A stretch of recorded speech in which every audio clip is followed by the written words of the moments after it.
Chromosomes. Little strands of nucleic acids and proteins are the fundamental genetic instructions that tell us who we are at birth. Most people are born with 46 chromosomes, but each year in the United States, about 6,000 people are born with an extra chromosome, making them a person with Down syndrome. If you've ever encountered someone with Down syndrome, you know that they are some of the kindest, most joyful people you will ever meet. They truly have something extra. My name is Lisa Nichols, and I have spent the last 24 years as both the CEO of Technology Partners and as the mother to Allie. Allie has something extra in every sense of the word. I have been blessed to be by her side as she impacts everyone she meets. Through these two important roles as CEO and mother to Allie, I have witnessed countless life lessons that have fundamentally changed the way I look at the world. While you may not have an extra chromosome, every leader has something extra that defines who you are. Join me as I explore the something extra in leaders from all walks of life and discover how that difference in each of them has made a difference in their companies, their families, their communities, and in themselves.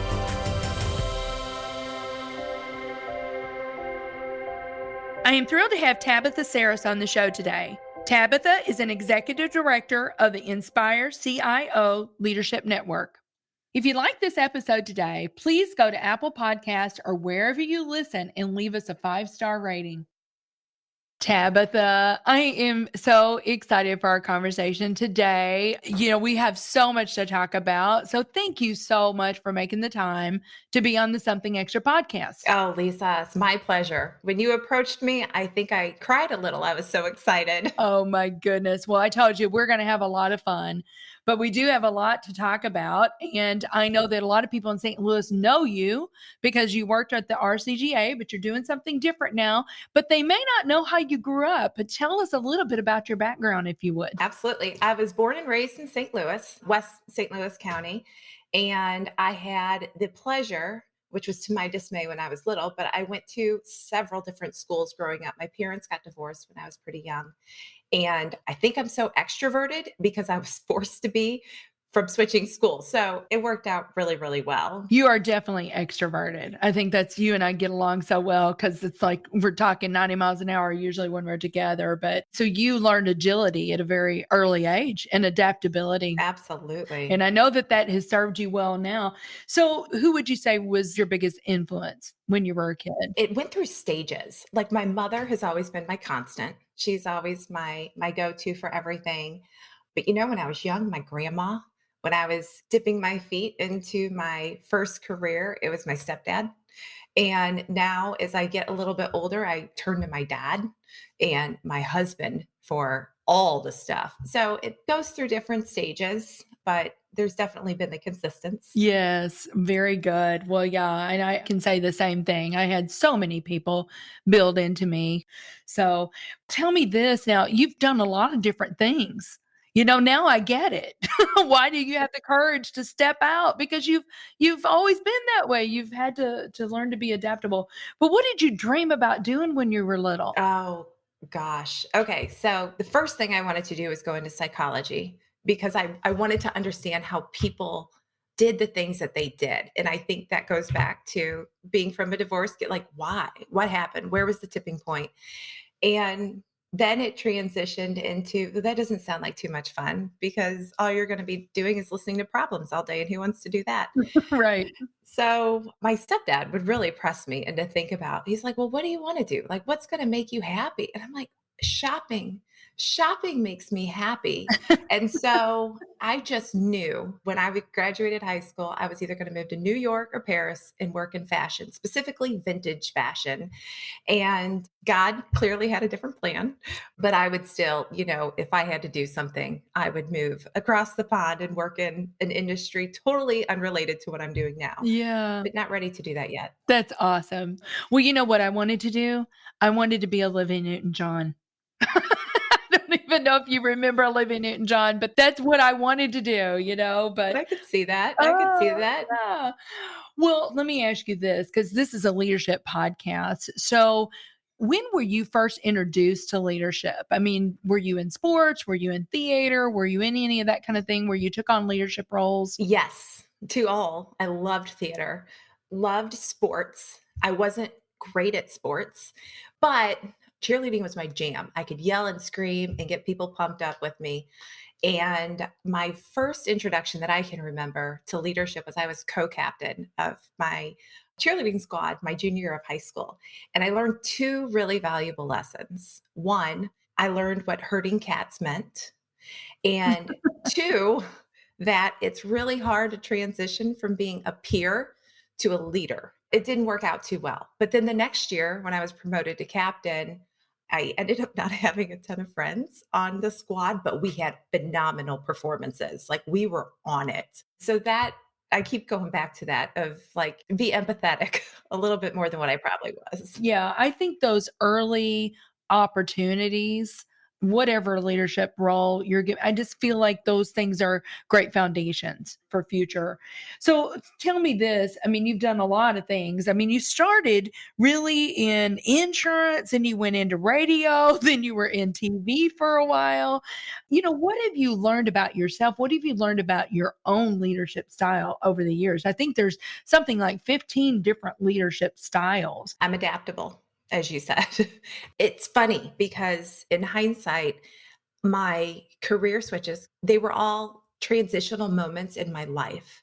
So, just to kind of back it up, when I first started in, I went into insurance because it was flexible. Because after school was college, and then I got married, and then I had kids, and then I stayed home, and I needed something that was flexible for my family. So, insurance made sense. And then I got divorced. I was the sole provider of two little boys. I couldn't travel like I used to. So, I went into real estate, and then it was too demanding. So then I pivoted and I went into media, which I think everyone should either be in media or be a waitress because you I agree with you. it Yes. is brutal. And that's when I worked in television, I dreaded it, Lisa. I would drive to work and I would think it would be better to have something happen than for me not to go into work. It didn't serve me the way that a career should serve you. And so I quit. Like I had no game plan. I had two little boys that I had sole custody of. I had to provide financially, but I walked into my eyes like, I quit. This is not where I see myself growing. And I took the summer off. It was the most challenging summer and it was the best summer ever. And I would do it again in a heartbeat, but it really allowed me to reset and figure out what was going to be my next path and for me to reach out and have leadership conversations with people that inspired me. So, who can I connect with? Who do I want to be? And that's where the chamber came in.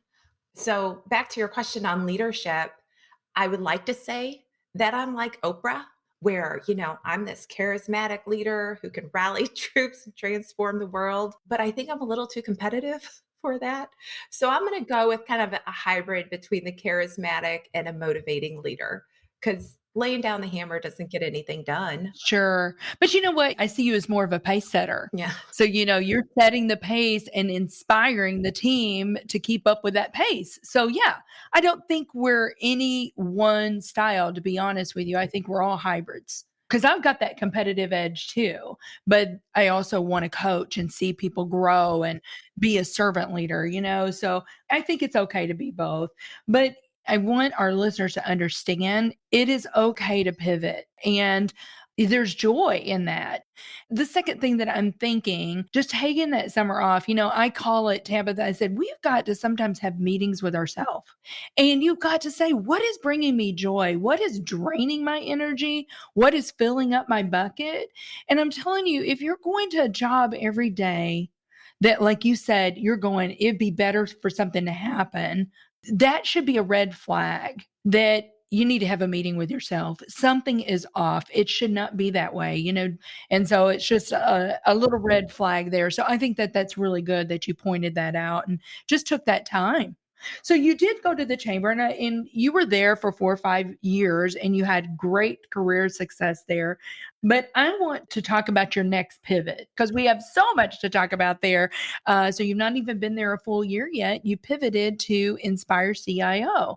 And so Tell me a little bit about that experience. How did that come about? And then tell me a little bit about the history of Inspire CIO. And then we've got a lot of other things to talk about. So it's almost like that summer of me taking off happened when 2020 came in. It was a forced pause and it hit so many people so differently. We were blessed. We were able to pivot to work from home. I had all my family, under one roof. It was just fun. And when we got to the point of, conversations when we all thought we were going to go back to the office in 2020, I thought, well, is that what I want? Is that what's going to be best for me? Is that what's going to be best for my family? Was that what I want? Is that what my family wants? Like, what do we want? And so there's a lot of soul searching for that, which thankfully we had the days to do it. And I started reaching out to my network again. And I said, what does this look like? Give me some conversations. And these are the values I set for myself. These are the expectations that I want. I don't want to change. Like, I want to be selfish about this. So I was introduced to Inspire CIO by two superstar gentlemen, both of who you know. Yes. One that used to work for Technology Partners, my good friend David Alexander, and then by Don Gunther, who's a current employee at Technology Partners. Yes, I just had breakfast with him this morning, Tabitha. Two things out of that, Yes. Lisa. You hire well, so you know the secret sauce. But I've known them for several years, and I wouldn't have known them had I not been at the chamber. Mhm. You look back and you're like, oh, I see what you're doing up there. So, Inspire CIO, the number one question that I get asked is, what is Inspire CIO? And it's usually followed up with, well, what do you do? And Lisa, unless you're kind of in the know, it's really hard to explain. In fact, it took me my first few months to grasp exactly what it was that we did on so many levels.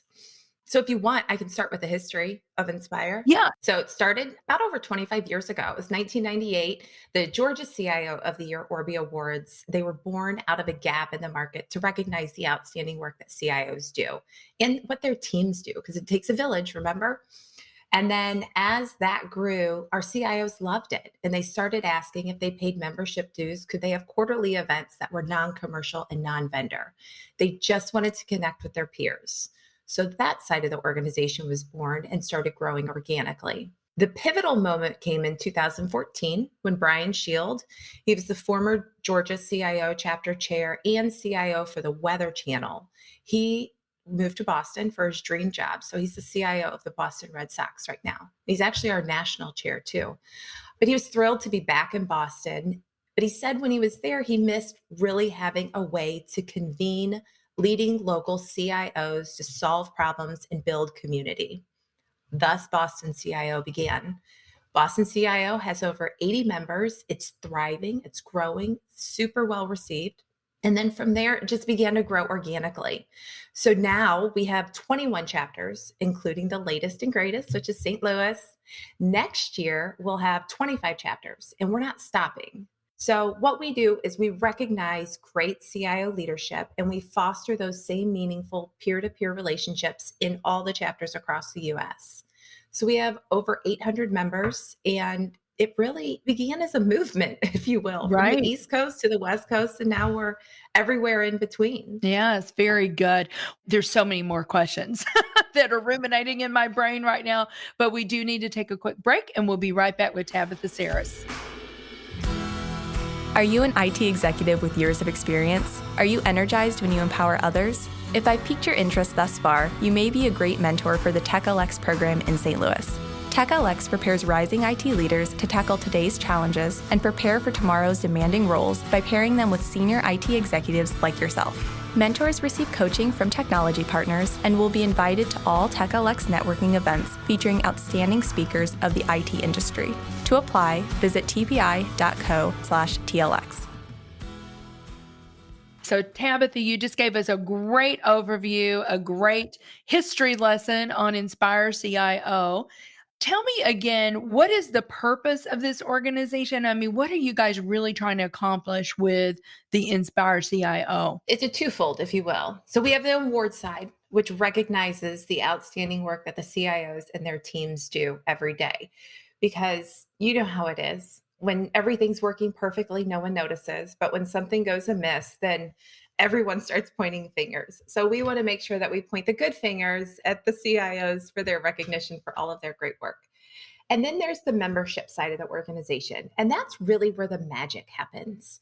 CIOs have so many different options of different groups to join, and they want to know, one, how is this one different? And two, how's it going to help them? Because, time is money, time is valuable. Everybody wants to hear about your weekend and how your kids are, and that's great. But we've found that when CIOs get together, they want an environment that is going to allow them to share their most vulnerable parts of their position and get constructive feedback, get help in a non-commercial and a non-vendor setting. So just a little background, we're CIO led. Our members decide what the chapter does and how we do it. The members are led by an advisory board of our CIO members. And it's my job to execute on that. So just a little bit of a fun fact. We had our liftoff event in Charlotte. So I oversee our Charlotte CIO market. Great group. We're in our 6th year. It's growing and thriving. And we're actually having sub chapters off of that because you have North Carolina. It's a big state. Right. But our liftoff event is the first member event that we wrap right after the Orby Awards. And that's when we introduce our new advisory board, and all of our members come together to meet new members and decide the layout of the first 2 upcoming quarters, because not every chapter runs on a calendar year. So what's, this next quarter look like in the one after it? So everybody can get at least 6 months of activities on their calendar if they choose to. We had a new member come in and they said, John Smith invited me to come. I came to a member event where we did a speaker around cybersecurity. It was impactful. It was well use of my time, 45 minutes that I had so many nuggets to take away. So I just wanted to be a part of this group. And he's like, I want to know why other people joined, because, not everybody came to this one particular cybersecurity event. And Sure. another one of our CIOs, he's with AIG, and he said it brilliantly. He said, most CIOs have specific networks. You have your construction group, you have your healthcare group.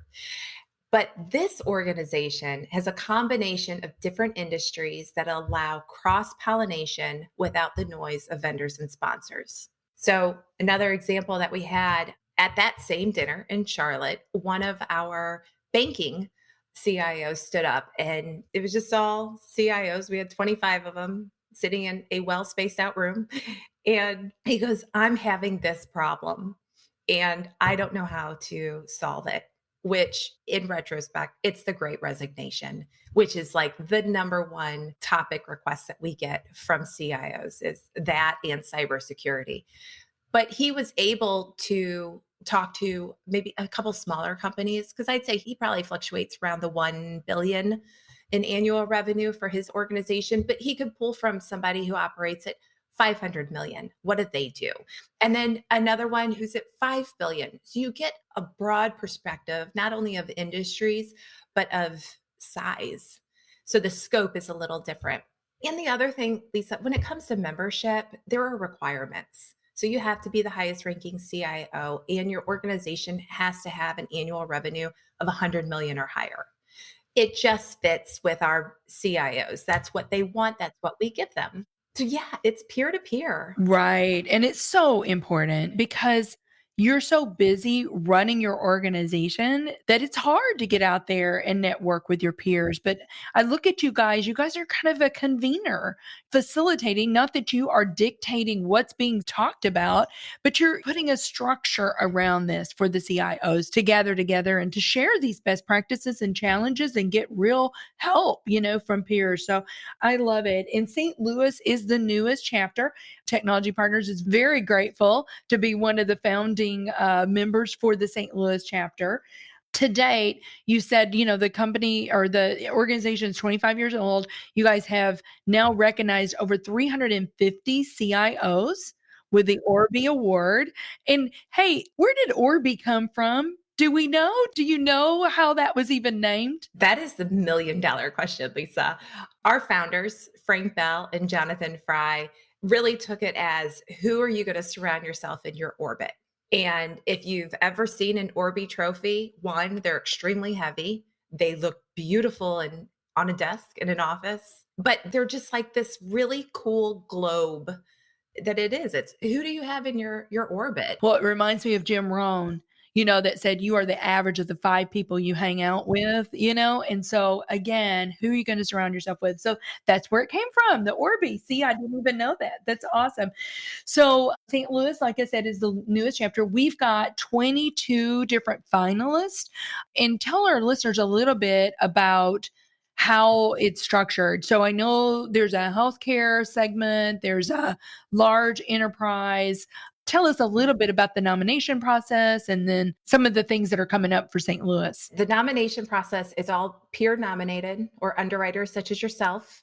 Dan Roberts is a big partner of our organization with Olette and Associates, and we get nominations from a multitude of people. However, as an organization, we don't nominate anybody because it's peer-to-peer nominations or from one of their respected business partners. For St. Louis being our first year, we had over 100 nominations, which is absolutely outstanding. What's even more exciting is that we have 5 categories for nominations, and they're everywhere from large corporate enterprise, large enterprise, and healthcare. And there's a healthy handful of finalists in each category. But for a first year market to have 5 categories, that's pretty impressive. So St. Louis definitely represented. We're rocking. St. Yes. Louis is rocking. Yes. And it's just, they're so great too. All of our finalists are selected down through prior Orby winners. And then the judging process is done through prior Orby winners too. So there's a handful of judges that judge in silos. So Judge A doesn't know who Judge B is. And That's good. it is. And it's all done off of what the CIO submit. The finalists are all given a questionnaire to fill out that is extremely important. So they fill that out. And then they're also featured in the Business Journal, which is huge recognition, not just for them and their team, but for their organization too. So we do partner with the Business Journal on that. That's great. Well, so you've met some CIOs. You've met lots of them now in Charlotte, Kansas City, St. Louis. You may have even been to some of the other CIO events in some of the other metros. What have you seen as common threads, those traits, those skills that CIOs have curated over time that have helped make them successful CIOs? They're servant leaders. They are pace setters. They're transformational. Like the way that they think and process thoughts are very different than someone who might be at the VP level or director level. They're grateful, humble. Their time is very valuable, but these are people that will sign up to be mentors. So if you're thinking about getting into IT or you want to jump into that, find a mentor. They know how they had to climb to get to where they are, and they don't forget that. But I would say very trusting, very humble, and they're funny, Lisa. They are funny. Yeah. Well, they have to have a sense of humor, right? Because sometimes IT can get really sticky. And I was in a meeting yesterday with John Meister, who is the CIO for Panera. Yeah. And he said, the grit and resilience muscle that you have to build in IT it's messy and it's hard. He said, it's a terrible muscle to have to build. And as you said, the humility, all of those things are great traits. And I have seen that myself as well. So tell me this is called something extra. What do you believe is the something extra that every leader needs? Values, their core values, and not just to know them, but to live by them. And I'll bring it back to Inspire real quick. We have core values for our CIOs. It's relationships are first. We surprise and delight. It's not about us. It's about them. We get stuff done and details matter. And I've never worked for an organization that was so front and center with their values that is ingrained in everything we do. So as I look to the different leaders that I come across on a daily basis, I ask them what are their values and how are they implementing those, not only in their personal life, but with their team and as they hire. So values are definitely something that I believe every leader needs, and strong communication. I don't think you can over communicate anymore. I completely agree with that statement. So tell me, Tabitha, what are you most excited about that's coming up, and how can our listeners get more involved? We have for St. Louis, from the award standpoint, our finalist reception and dinner. It's in person, which is so exciting. It's going to be the best night down at the St. Louis Club on the 17th of November. And then we have the awards, which is going to be virtual this year on December 3rd, but it's on our Imaginate platform. So when we talk about what innovative things have come from COVID, we found a need in the market.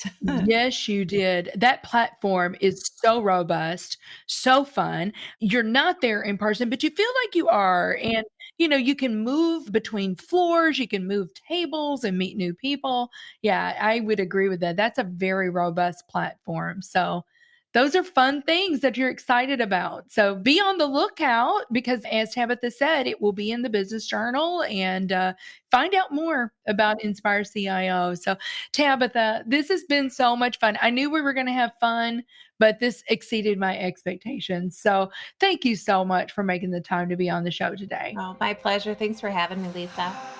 Thank you for listening to today's show. Something Extra with Lisa Nichols is a Technology Partners production. Copyright Technology Partners, Inc. 2019. For show notes or to reach Lisa, visit tpi.co/podcast. Don't forget to leave a review on Apple Podcasts, Google Play, or wherever you listen.